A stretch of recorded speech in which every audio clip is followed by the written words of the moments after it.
Hi, everyone, and welcome to another episode of Keeping Up with Conspicuous.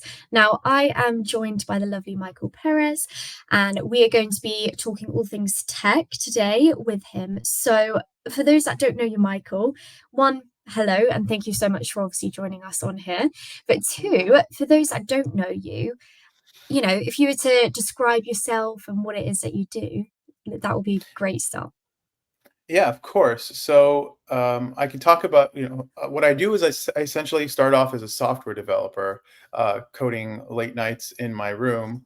And then before I knew it, I was always inching outwards. And now I run a handful of startups in the tech and media industry. And it's all going really good. So that's like the really quick breakdown. That was a nice easy snippet there, I must admit, because I remember when Helena first said that we had you to come on and we looked at what you've done. It was just, yeah, you've got a phenomenal background, I must admit, which Thank you. is, yeah, really good. So have you always been within like tech? Uh, as a kid, I've always loved technology. So as a very, very young kid, I grew up in a Orthodox Jewish home.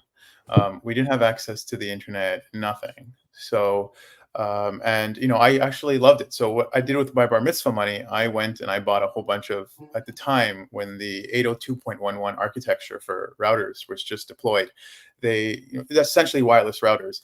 They had to quickly create an encryption for it, and they called it WEP. I think the acronym was Wired Equivalent Privacy. It was everything but wired equivalent. I think within a few months, I think a couple of students released a paper showing that there was a flaw in the algorithm, and it was really easy to just break through a WEP64, which is the standard encryption for what they would package them. And unfortunately, I kind of like got my little wireless keys as a kid, and I poked around, and I started getting internet from my neighbors. Eventually, they gave it to me anyways. But and then no, that was my little window into the outside world, and I fell in love with tech.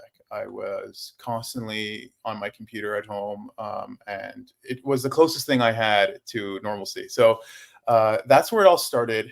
And then I was determined that I wanted to be a software engineer ever since a very young age.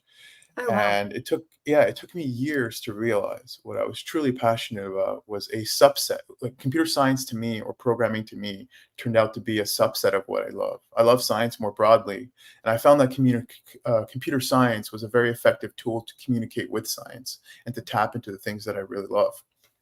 Okay. That's so interesting because like you hear so many stories of as you're growing up, you always get told from a young age you need to know what it is you want to do, and you've got to work towards that. And I know for me, I've changed my path of what I've been doing loads. And my dream as a kid, I think my first ever dream was to become a vet. Um, and I never followed through with it. One, because I'd get too upset if I had to put an animal down. So then it was short lived. But it's nice that you had that dream as a child, and now you're living it, really, aren't you? Yeah, I mean, I'm leveraging computer science each and every day. I spend like a decent portion of my day programming.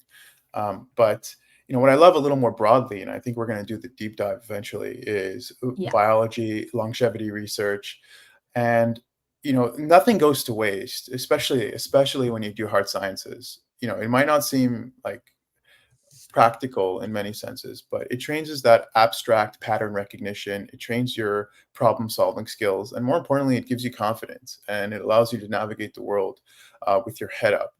So, computer science has been probably the best tool that I've had to kind of explore other areas in science. And I would kind of get a little backwards on you here. I first studied computer science and then I studied mathematics. And I would Okay. strangely argue that mathematics was more effective for computer science than computer science was for computer science. And I kept starting to realize that the deeper you dig, the better it is. And for a lot of you guys standing out there that might be confused by that statement, the way I look at it is, you ever have like, you're learning like calculus 2 and, or calculus 1 or any math course. And then you kind of look on your textbook and you have like problem 1, problem 2. And the first problem covers the concept in the absolute most basic form. And then the 10th problem gives you like a really hard problem and you kind Yeah. of build up to it. What I used to do, I would start at like problem number 9 and 10. It would take me like a whole long time to get it. But once I was able to solve the hardest problems, looking back, everything seemed easier. And that's kind of how you can see science in general. It's all a build on one thing on top of the other. You can be, I mean, how many of us who've done computer science been to a class where everyone hated calculus and they hated math and they said they were horrible at it, but they were incredibly good programmers. And that's what makes science effective. Computer science is nothing but mathematics. It's all constructs, it's all abstraction, it's all functions. And this is how science works. It's like abstraction builds on abstraction, but you really don't need to understand the step below it. But if you're willing to understand the underlying mechanisms below the tools you're using, everything above it, like if you're looking at it from a top-down approach, everything below it seems radically easier. Yeah. So yeah, that was just my piece of advice. But I always felt that taking the most challenging path forward gives you a confidence to tackle everything before it. Absolutely. And I know you're sort of saying computer science has been an underlying fundamental as such, but obviously you've now excelled your career within software development and you've got a lot of knowledge in that area. What other fundamentals would you say there are to software development? Well, it depends what software development you're going into. So it's extremely wide ranging. At least in my career, it started with app development, but then I moved into web development. And web development seems strangely intimidating for many people. Not necessarily because it's programmatically complex. The most common language for web development tools, especially if you're not developing anything exceptionally proprietary or exceptionally custom, and you're making a typical website. And that's how a lot of us generally start out. We start out with basic websites. Our neighbor needs a website, our friend needs a website, and that's kind of where you poke into the world and you Yeah, expand outwards. I wouldn't say it's programmatically complex. You're using PHP, which is something called a loosely typed language. It's not like Java, where you have to be extremely articulate about what you're defining. Your system can technically have semantic flaws and a little bit of just logical errors, and the system will still chug along. It'll still flow. What's intimidating about people starting out with web development is the context, the environment. You've got multiple layers. You've got your yeah, server. If you're, let's just say, for the sake of this conversation, you're running a WordPress site. You have your PHP and your SQL running in the back end. You have your HTML, JavaScript running in the front end. And when you're doing all these different layers of communication, the context is what's intimidating and what's confusing, especially if you're using asynchronous JavaScript on the front end to start pulling data from the server. So it's more of a brute force process and getting yourself, just doing the deep dive right away. And the way I look at it is WordPress is essentially, and WordPress is what 95% of what we use. And many people think of WordPress synonymous with like cheap templates, but those template companies are just leveraging the power of WordPress. WordPress is, think of it like an operating system for websites. We use the yeah, term content management system, but really it's just like an operating system. It's like you got your Microsoft running on a server, and it gives you all these amazing tools right out of the box. And you don't have to reinvent the wheel. You have these open source tools that really smart people work together and collaborate in creating and maintaining. And more importantly, or equally important, there's a vibrant community of support. This is why I start saying WordPress is the best place to start. And for those who are just starting out and who want to sharpen on their fundamentals, sometimes getting just free templates, going through the code of the templates, understanding how the structure works within WordPress is an extremely important starting point. And before we do, and again, Lucy, I'm happy to dive into any direction you like. But before I think I dive into the fundamentals of software development with regards yeah. to web development, maybe we take a little step back and talk about the infrastructure that's running that software and servers, because I Okay. think that's a starting point and a foundation that people often neglect to put in a certain enough importance on. And I would consider it akin to building a castle on a mudslide, right? So Okay. you want to get the foundation right, or else you're going to find yourself with exponentially more difficult problems down the line. And that's how it works entirely with everything online, especially with Yeah. programming. It, Yeah. it yeah, it's those initial conditions that you want to get right, because those initial conditions often don't seem problematic when your system is small, but as your system grows, those become exponentially more problematic. And this is in regards to almost everything in life. The scaling a company to hiring to all things we're going to talk about. It's that foundation that it's not about playing whack-a-mole early on. It's about having good protocols and a clear mindset and understanding what's needed to run something bigger. So you get those conditions right from the very start. Now, pulling this back to hosting, well, to your server infrastructure, there's different kinds of hosts. There's something that we call shared hosting, There's something called a VPS, and there's something called a dedicated server. And if you'd like, I'm happy to quickly go through all three of those, and then we can talk about which one is best for you when starting out. And by the way, whether you're just someone who doesn't know much about websites and you're a company owner, whether you're someone who's about to graduate computer science and is looking to tap into the industry, uh, this conversation is relevant for everyone, because equipping Yeah. yourself with the absolute basics is absolutely crucial to getting started, whether you're hiring someone or whether you're the one actually doing the work. So yeah, so shared hosting is something that you'd find on sites like GoDaddy or HostGator. I don't know if you're familiar with those, Lucy. I'm not familiar with those two, but Oh, I think I know, yeah, yeah, roughly what it yeah, is. yeah. They're pretty big out there, and they run a big portion of like websites and hosting services. And the problem with those is that they're very appealing. They charge you just a few dollars a month. And they offer you the illusion of infinite support, and it seems like a no-brainer. And in fact, it's they're the best at marketing. They're honest. And the problem with that is that you get on $4 or $5 hosting. You're sharing infrastructure, so you're sharing one server with like hundreds, maybe sometimes even like thousands of other people. So they Yeah. break down the licenses, and you're sharing the same pipeline for information, and you're even sharing the same IP a lot of times. So if the IP gets blacklisted because someone else is doing something bad, you're going to start seeing issues on your end. Um, Okay.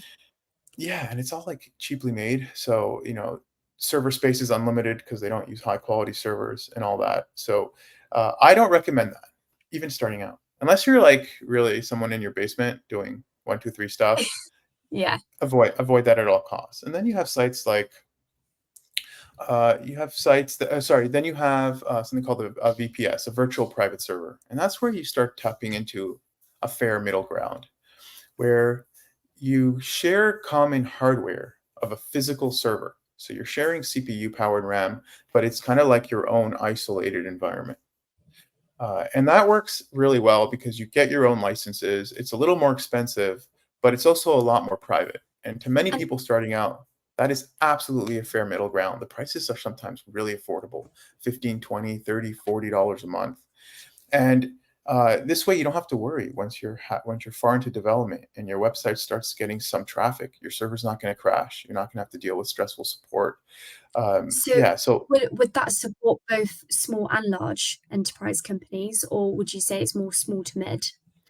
I'm talking to that for a VPS. I would stick to small companies. If you're a mid to Okay. large company and whatnot, then we want to hop on to the third point, and that's getting a Yeah. dedicated server. So this is Okay. where you'd hire a sysadmin or someone, and you'd rent something like bare metal from a company, and you'd store it in a dark room. So you'd literally choose your server specs, and they would just plug in the server into the computer. They would boot it up, and they would say the rest is your problem, right? And then you have to run the OS, then you have to set up your web server and do all that stuff. And that's where you truly get power from, because you're just directly connected to the metal. You have complete control of your environment. And if you're getting 100,000, 10,000, 5,000 hits a month, yeah, that's maybe 5,000, not very much, but closer maybe to like 50 to 100,000 hits or plus. Some companies get Okay. millions. Yeah, it also depends on how heavy each request is, but for the most part, I would say dedicated server. So now, anyways, just pulling back here, if you can even be a mid-sized company, right? You might not necessarily be getting a ton of traffic. Your site might be extremely simplistic in the sense that it's not doing anything server intensive. Yeah, a VPS may be appropriate to you. This is where just asking around might not be a bad idea, but yeah, I would say between VPS and dedicated server. But moving back to the web development, starting out for your website, web project, or whatever it may be, I kind of have some tips that I kind of want to share with you guys. I'm Um, sure they'd love yeah. to hear it. so if you're looking to make an informative or even a transactional e-commerce site, there are some good, very simplistic tools out of the box that have evolved over time. So there's like Shopify, Squarespace. Those are like code-free solutions. The problem, so there's no solution is necessarily best, right? It's always an engineering trade-off. You're trading something for something else, but it really depends on what you're looking for, right? Just like no car is the best car, you got to define what it is your objective. A van can be the best car for you, or a race car can be the best car for you. If you're trying to move a family of 8 siblings down the street in the most cost-effective way, I wouldn't recommend you buy a race car, right? So it really depends on what you're looking for. But if for the general use case where we're doing transactional stuff, if you're on a budget, where you want to do an MVP, a minimum viable product, and you want to keep a developer out, and you just really just want to get your foot down and get started. And also, when you're very early on in your company, you might not, you might develop the idea as you develop the site. So you might not want to dig too down and keep things super, super minimalist. And something like Shopify or Squarespace can offer you a very quick start. And the cost and the trade-off there is simplicity. When something's super simple, you're subject to the mercy of its simplicity. And you always have to Okay. keep that in mind. Yeah, you always got to keep that in mind. Um, so Squarespace, Wix, all that stuff is really good if you're really early on. If you're trying to do something ever slightly more complex, WordPress opens a world of opportunity. You can do things fairly simple, buy a cheap template, test things out, or you can create your own custom systems on WordPress. And Lucy, I'm happy to dive deeper in that if you'd like. I'm more than happy if you whatever you feel is best to go from. I know we've got someone who has asked a question that has popped up actually. That's quite cool. Oh, cool. um so I think, I mean, if you're happy to answer this question now, we can do that, or Sure, we can, sure, yeah, sure. and then we can hop back into that part a little bit later on, I reckon. But as Ryan's politely asked, he said, "What would be a key piece of advice you would give to tech entrepreneurs facing the challenge of scaling their businesses while maintaining effective personal and business branding?" Which I think is a pretty spot on question for yourself, and I'm sure you've got good Yeah, advice. that is a spot on question. Well, it's not a zero sum game. It's definitely one or the other. And yeah, you when you're a tech entrepreneur and you're running the show, you've got a whole bunch of challenges right in front of you. And the first piece of advice is knowledge is power. So we tend to hire people and trust, all their skill sets and whatnot, and that's how it should be. But at the very least, in these various disciplines, you should give yourself a working knowledge, so you can discern what you need to apply technical respect to, and what is BS. Yeah, Because sometimes you get burnt, right? And what you don't want to do is hire someone to help you with your branding, and then far in, you get 80% of nothing, and they tell you to wait because SEO takes time, yada yada. But if you're able to have somewhat of an intuition, believe it or not, that can help you navigate a ton of complexities.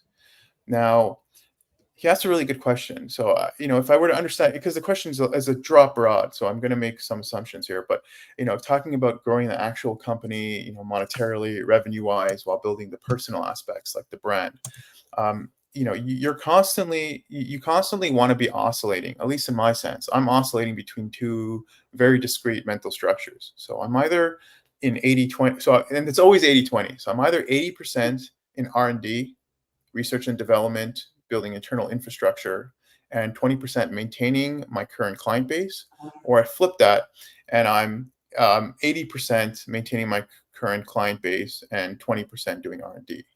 But I'm how come always you my question, sorry, Michael. I was yeah. going to say, how come you've chosen an 80/20 split? Uh, you know, there's an 80/20 rule out there, but that always seems to have some like beautiful elegance to it. But it is somewhat arbitrary. But Yeah, I guess what's important is most of the time I'm focused on something and then I'm growing something else. But when I'm doing yeah, the major thing, and when I'm doing 80% R&D, it's not a very long period of time that I'm doing that, because that of is a course. very intensive time. I'm like growing a beard. I'm living in my place, just drinking Red Bulls, and I'm doing a few things. I'm studying all these surrounding services that I'm not capitalizing on, and I'm also focusing on my internals. So if I'm doing hiring, or I'm doing additional training, or I'm creating SOP guides, and I'm working on my internal brand. So Yeah, this is all a little esoteric or a little abstract here, but um, it's at the point that to I believe it was Michael who asked the question. right. Sorry. Yeah. So to answer Michael's question specifically, first of all, you want to get a surface understanding in everything you're doing. And if you're doing branding, if you're doing specifically SEO or public relations, PR, start to dip your toes out there in various services, get a feel, and never rush anything. Never get too excited. Never FOMO into transactions. Do very slow and steady, because unfortunately, there's a lot of bad, a lot of projects that can be pretty expensive and don't necessarily pan out the way you want them to. So I would say really slow and steady wins the race. Study things really carefully, align yourself with high quality people, and learn to leverage your own value to build relationships with other people, whether it's your uniqueness factor, whether it's the unique services your company offers. You want to focus on relationship building because that's where you get really good, full-hearted advice, you get genuine advice, and then you can create a platform for making healthy decisions. But it's a struggle between because you got to keep that revenue coming in, but you also need to stay competitive. So you need to constantly remain innovative, and you need to constantly work on your internal brand. So I hope that answered his question. Absolutely. And I think one thing you did touch upon is obviously the research and development side of it. As you said, if you're going the 80%, you're going to go into a bit of that spiral and it has to be for a shorter period of time. But I think it's so important with software development and the tech industry as a whole to stay up to date because I'm sure you've probably seen so many different innovations come out throughout the years and different advancements. You have to be on top of it. And as I said, I'm sure you've probably seen a lot of that during your career. Yeah, I would say complacency is the death of you, and Yeah, especially in the tech industry. You have to be kind of like a digital pyromaniac. You have to be completely comfortable with burning everything down once you've just finished learning it. Like languages change really quickly, structures change really quickly, and they're moving quickly at a more quickly pace. So we're kind of moving at an exponential rate here, where our predictive power in tech is almost fleeting away from us. And it's like even like we're not even having enough time for the technological advancements to find true application. It's already the next thing, and we can talk yeah, about natural language processors, we can talk about GPT and all that cool stuff. But yeah, you have to understand that you're in a very abstract world, and anytime you learn a specific language, even if you never use that language, it's the concepts that are extremely valuable that you can reapply. So don't feel too attached to anything, because again, it's very hard once you've just learned a language and you've just started like getting comfortable with the development style to realize that there's now new tools out there, and it's like, oh, I don't have time to relearn it. Like I finally can make a website this way, and now they're telling me that there's this new tech. But get comfortable being uncomfortable and learning new things and spending time. And this is kind of where I'm constantly 80/20, because you really want to stay on your toes all the time. It's very easy to get caught in patternized work, stick to what's comfortable. But if you do want to grow and you want to be effective in the competitive landscape, especially as a tech entrepreneur, you've yeah, got to be extremely comfortable with the constant learning curve. yeah. Absolutely. I think that's a really valid point. I think I like the little catchphrase, be comfortable being uncomfortable. Yeah, that's a good one. But I don't think we've discussed this prior actually, but I just was thinking one of the topics of conversation that's come up a lot recently, which you might have a bit of sight on, is the low code, no code, and how this is becoming like quite a big thing within software development at the moment. Now, I know there's people like yourself who have come from a really technical background. You've learned the ins and outs, the coding and everything like that. So I'm interested to see from someone who's gone through all the learning and having to go through all the technicalities for this area of development, what's your thoughts on the new approach of low code, no code? Yeah, Lucy, that's honestly a great question. Um, Understanding code is absolutely essential, period. So these no code solutions again offer you're always confined with a pretty low ceiling, and you're at the mercy of the simplicity of these tools. And the moment you need a modicum of complexity, things can get absolutely chaotic. There's a reason why tools are complicated. They're complicated because they're powerful. They're complicated Yeah, because they're nuanced. They're complicated because they can do surgical things. So again, when you question what use case, if you've got an extremely primitive use case, that's where there's kind of a beautiful ground in using no code. But um, if you want to be an effective developer and you want to have a strong uniqueness factor and you want to make beautiful websites or beautiful software systems, uh, you're going to have a much harder time competing in a landscape of people who are highly technical, highly trained, and highly experienced using no code tools. yeah, So, but looking at no code as another tool in your arsenal can be a very effective time saver, right? yeah, Because it can yeah, take a lot of the grunt work away from you. And from some certain use cases, you're saving 5, 6, 7, 10, 15, 20 hours of work. So like Squarespace does beautiful sites if you've got a very pretty primitive use case and your client is not necessarily planning on scaling. right? But Yeah. also sometimes you don't want to get into the trap where you are now, Squarespace might be good, but you don't want to find yourself in this vicious cycle of having to take an incremental step forward where you can't build on the foundation that you started with. You've got to constantly tear down and rebuild, right? And this is a case where tearing down and rebuilding is not necessarily ideal, because if you operate with a frame that has a wider scope and you're looking in a broader time frame, then you would make radically different decisions than you are making in a narrow time frame. Because when you build on a foundation that you can scale on, then yeah, and this is when I build systems, I'm not anticipating for just this deployment. I'm thinking for 5, 10 years ahead for the client, especially if they have a clear vision. And when you work with a client, believe it or not, you're not a magician, it's teamwork. So when the Yeah. client comes prepared, and for me, a signal for like software development is when they have the text already ready and they know what they want and they're pretty specific and they've got sites they like and what they like about them. If they come with that information, that gives me a feeling that they've kind of thought ahead. And yeah, so to answer your question, context dependent, definitely good for starting out. And if you have no coding experience and you find yourself just really forced into no code, take a boot camp. Take 6 months. It's intensive. You'll learn a ton. Like those coding boot camps. I don't know if you've heard of them, Lucy, but a lot of people don't necessarily go do 4 years of college. They do like the 6 months boot camp program, and it kind of Yeah. gives them just enough to kind of learn how to learn and to understand some of the technical complexities of object oriented code. And yeah, from there, that's a great launching pad for many people. So context dependent. Absolutely. Yeah, Yeah, no, I agree because I've seen many different views about it. A lot of positives, if I'm honest. And I've seen a lot of my audience in LinkedIn, they love it. And it's because it opens up so many opportunities for those that maybe haven't had that technical upbringing, and it exactly. gives them that opportunity.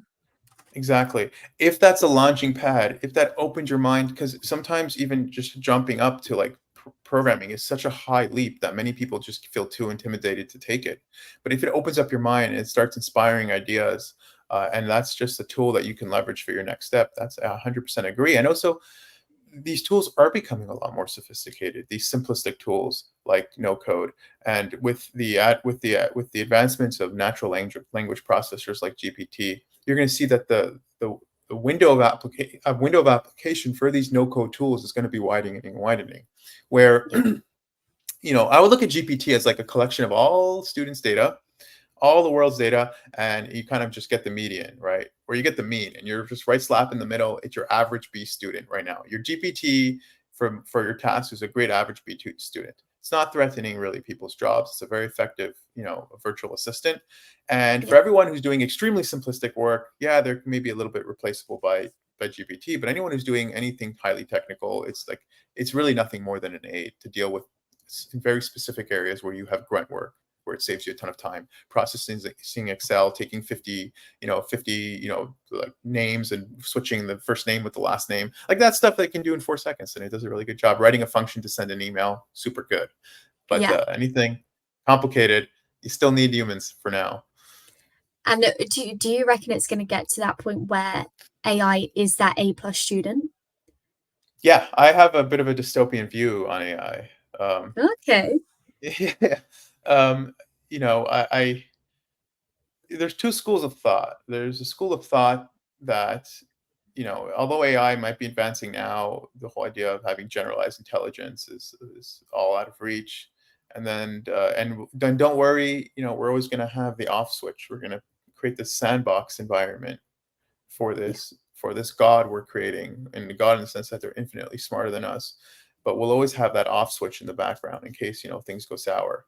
But I would compare that, and it's also like when we talk about AI, we got to realize how limited the tools we have to properly assess the situation. And I think a good analogy of that is, instead of trying to understand how something smarter than us might behave or what ambitions they might have, it's important to look at how something less intelligent than us is so confined and limited to understanding the bigger picture. So you can talk about ants, you can talk about monkeys, but we can talk about monkeys for a second, because they're not like, if you were to try to find our closest species or relative here, that's that we're more intelligent from, and then you can see how vast that the intelligence is, but more importantly is the ambitions, and how we impose ambitions on things that might be radically smarter than us.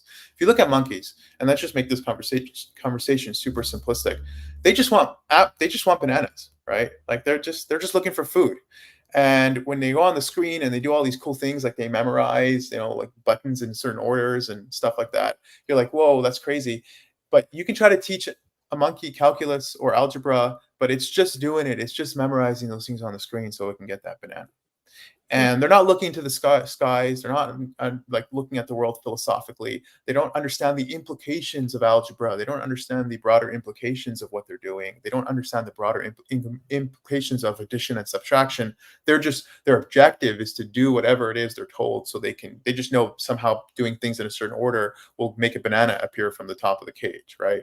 So it's like, imagine like the monkeys got together and they were like, imagine we created this thing that was a little smarter. It would be so good at getting bananas. We would never need to do anything. It would just bring us bananas every day. And it's kind of foolish, because if they were a little smarter, we would start talking about philosophy and algebra and art and paintings. And it's just like, to explain a painting to a monkey is like, good luck. It's absolutely impossible. There's too much of a bridge. And Yeah. I would look at AI as the same way. So we're here all trying to predict what a higher level of intelligence, what ambitions it would want, is a very difficult process. And I think if we were to make this conversation even more interesting, and we look into the stars, and one of the most interesting conversations to discuss when you do look into space is the Fermi paradox. So Enrico Fermi was a physicist, won a Nobel Prize, and he essentially came up with this paradox where, if you look at, everything is in place for us to assume that this universe should be teeming and explosive with life, yet we haven't seen any sign of life yet. And how do we reconcile these two conflicting thoughts? And one of the propositions to the Fermi paradox, interestingly, is that maybe maybe heightened intelligence doesn't have that expansionist territorial mindset. Maybe they're all out there, but they Okay. don't care to be seen. And or perhaps we're absolutely so insignificant that it's just like, when you're driving on the road on the highway, you don't necessarily pull over to look at a bunch of ants, right? Yeah. It's just I like wouldn't. they're insignificant. They don't bother us. We're not going to go out of our way to conquer them or kill them. But if there was an ant colony on a new real estate property you just bought, you might kill them without a second thought. So as long as we might not have anything they want. We might be entirely irrelevant, and we're here wondering why no one's coming to say hi. I mean, that's a very interesting outlook, I must admit. I haven't heard that before. So, Yeah. and I know, there's probably so many things we could talk about. And I don't know whether there's any specific points that you want to talk about at the moment, Michael. But I'm happy to Oh see. yeah. Yeah. It's up. Yeah, yeah. I'm happy to do a deeper dive in AI, or we can go back to the fundamentals of software development. I mean, yeah, it's up to me. It's completely up to you. But maybe I can talk more about, for those starting out a company, and some bits of advice, and for those who are transitioning from college to the workforce. Yeah, I think, because obviously I know we're a little bit tight for time and we could probably talk for hours and hours. It might be good to round up on some points about the advice you would give, actually. And then maybe we can get you back on if you're happy to, and we could dive a little bit deeper into other areas as well, because it's so Of course, interesting talking to you. of course, of You've got course. a really interesting outlook. Yeah. So I think one of the things we discussed before we got on air is the challenges of scaling. So, Yes, some yeah, some challenges tech companies might face. Happy to kind of quickly elaborate on some points right there, and I'm going to make this more absolutely. actionable. Okay. Yeah. So so we discussed earlier, when growing a company, we discussed really quickly being okay with tearing down and building structures. So never fall in love with any specific internal flow. Understand that as your company grows, you really want to be able to adjust your structures to fit that. And you want to have structures from the very start that are designed to mold to growth, but growth can happen sporadically. So be okay with tearing down and rebuilding. Okay. Find really good internal tools, and like stuff like like management tools like Notion or Slack. Find out which one's good for you. Do the deep dive. Go even watch a ton of YouTube videos where they compare your options. Isolate. This is what I would do, and I would get down to my last 2 or 3 options that seem best fit for my company. If I fall in love with one specifically, I might go for one, but I might try 2 or 3 for a week and see which one, and sometimes one tool is like perfect, and then it's got like 2 or 3 things that you just can't seem to work out. And because of that, they're like deal breakers. So Yeah. it's really hard to know these things unless you actually try them. SOP everything. Try to constantly look at yourself in the mirror and go, what is it that I do that's exceptionally unique? Everything else, patternize it and delegate it downwards. Put it in an SOP.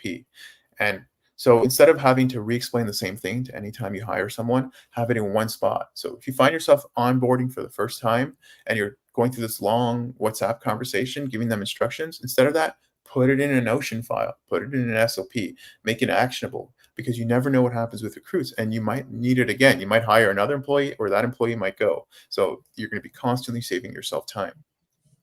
Set up clear protocols for communication. So have like Yeah. everyone work in their own isolated pockets with very clear rules so they can pass information on to one another, especially if you're a tech startup and you deal with a lot of intangible stuff and your team is abroad. And Yeah. instead of you working 8 hours a day from 9 to 5, some of us work 24 hours a day because if you're in the Philippines, you're 12 hours apart. So your 9 a.m. is their 9 p.m. and your 9 p.m. is their 9 a.m. So if you make clear protocols for communication, you put stuff in Notion and there's strict rules for someone to take over, you can be getting 24 hours of work a day, not just 8, and you can have an advantage over your competitors. Um, That's a really good point. yeah. Uh, Also become a master of, like, in my specific case, everything that we do in the company is stuff that I have experience in doing. So this allows me to navigate better as a leader, where I can again discern what is technical complexity. I know how to ask the right questions. I know how to optimize things. And I know how to discern when someone's not doing a good job and someone's heading down the wrong path. So instead of investing more time, I'm able to cut out problems fairly quickly. So don't just blindly hire a graphic designer. Don't just blindly hire a web developer, right? Understand the absolute basics. Watch YouTube videos. Understand the difference between WordPress and Wix or Weebly or Squarespace. So at the very least, you can equip yourself with the basic information to make healthier decisions. And again, I mentioned this earlier, but it's your uniqueness factor. It's what'll help you strive as an individual. It's what'll help you strive as a company. What separates you from your competitors? Your friend was asking about branding. I probably should have said this earlier. Really find out what makes you better than your competitors. And a way to start asking this is maybe, pretend you were doing an interview and someone asked you, what are the biggest issues in your company? If you're conscious of those issues, you've probably taken measures to be different and do better. Okay. So yeah, identifying your uniqueness factor is absolutely crucial. It's the thing that might be a source of tension generally in a group, because it's different and it stands out, and people might not necessarily understand it. But whatever it is, when you discover that and you learn how to build on that, you'll eventually be able to offer value in a way that other people can't. So yeah, I definitely focus on that. Yeah, I that's think I think that's a really good point though, because there's a lot of businesses where they identify it as their business. Like when they're marketing and getting themselves out there, it's the business that they're focusing on, which from what you're saying is probably quite a common mistake because you, as you said, that personal identity and uniqueness behind the business is sometimes what people buy into because people buy into people right. to a certain extent. 100%. So People fall in love with people. They get inspired by people. They don't get inspired by companies. Yeah. absolutely. Yeah. And I think, You see that on social media. Like, someone's yeah, a real estate agent. They keep showing their houses. No one really cares if you sold the house last week. They want to know advice from you as an individual. Yeah. absolutely. And I think that the points that you made as a whole, I think throughout this whole podcast actually is going back to that building a house on a mudslide. When you're starting software development or building a website, or if you're going to build your business, it's those foundations and fundamentals, sorry, that is so important to get right. And as you said, the underlying thing to also that is being adaptable as a person. So from the outset, being able to be adaptable to the environment you're in, and have that as a personal factor, as well as having the ability to put the foundations in the right place, Right. then hopefully you're on your way to a bit of success. Right. But and slightly more abstractly here, I would say if you go back 40, 50 years, to where the entire schooling system has really been kind of solidified from. You go to school for a few years, you learn you would, even before school, you would look up on a piece of paper, oh, so what engineering pays the best. There's a mechanical, there's electrical, you pick your trade, you go to school for 4 years, and then you come out and you get a job, and you're very nuanced, and that's it. You work for a company. We're in an environment where that's not necessarily as effective as it used to be. Our environments are becoming a lot, with the advancements of various factors. Our environments are becoming a lot more uh, unpredictable. Like, and Yeah, you can use COVID as a great stress test for that. And we're in a world where a lot of things are untangible, and those are the things you want to engage with. You want to engage with the sort of skills that don't confine you to a specific location, ideally, right? Of course, there are yeah, some jobs that, these variables are non-starters, but you want to confine yourself to a place that, that's not confined to a place. You want to have a set of skills that are highly abstract, highly malleable, and can apply to different environments. So something like COVID wouldn't have such a shock on you. And, one of the terms we use in industry is called the career portfolio. You don't want to put too many eggs in one basket. And yeah. we're in a world where, being specialized is very important, but having a very strong surface view and constantly in learning mode, learning new skills at a higher level can help you adjust in a way that other people might have a difficult time with when stuff like COVID crop up. Absolutely. And I think that's a massive thing nowadays as well, is being able to expand that skill set. We're seeing a lot more as recruiters, this is a bit more specialized to what we do, but we're seeing a lot more on job specs about a different variety of skills of what they're looking for. Instead of it just being one technology or one system, it's now being partnered up with another thing. Like, and that's just going to continue. Right. People want people that have a variety of skills nowadays as well. Right. And also remember, I know this sounds a little harsh, but you're always defined by your weakest component. So you might be the Yeah, best programmer out there. You might like just no problem doing anything in your specific area of discipline, grade A student. But we're in a real world, and if you can't interact with people, if you don't know how to build relationships, if you don't know how to work with other people, you're defined by that biggest limitation. So being a great programmer doesn't just mean being a great programmer. It means having great social skills. It means learning how to interact with people. It means learning how to build relationships, learning how to work with a team, learning how to communicate information effectively to those who are making decisions on top of you. Right. So you can be yeah, the best programmer, but if you're not relatable to your boss, he might decide that, you're not as good as you really are because he doesn't understand. So it's the whole relatability factor that's just really important. And hey, you don't learn that in school, at least for the most part. So exactly. yeah. There's only so much school can teach you. Right. But you know, I appreciate, as I said, I know we could probably talk for hours, and I think you've got a very interesting outlook on a lot of different things. I don't know whether there's any more comments that are coming in, but as per usual, if anyone does want to comment anything, myself and Michael will look at the comments after, and I'm sure we'll both be happy to answer any questions people have. Um, but I think, yeah, for now, unless there's any sort of a final sentence you want to round up on, um, I don't know whether there's anything you want to finish up. Parting words. That's the one. I would say never get too comfortable with what you're currently doing. Have a 5-year plan, have a 10-year plan, aggressively and stubbornly pursue it, and know when to adjust. Yeah, those are my parting words. I like it. That's good to know. Very good. Yeah. Well, as I said, Michael, I'm sure we'll be speaking again soon. Definitely want to stay in contact with you because I think even from your page, if people don't follow Michael and they're watching this now, definitely follow. I know you do a lot of talks. You're involved in the community, the tech community massively, and myself and Helena have already learned a lot just from talking to you. So it's been lovely. So I know we've got one more comment, that Ali, we will answer that after the podcast. So for now, we will be live again next week. But Michael, honestly, it's been an absolute pleasure talking to you. I'm sure the audience have loved hearing your thoughts. Thanks so much for your time, Lucy. I appreciate it. No worries. Have a lovely day, everyone.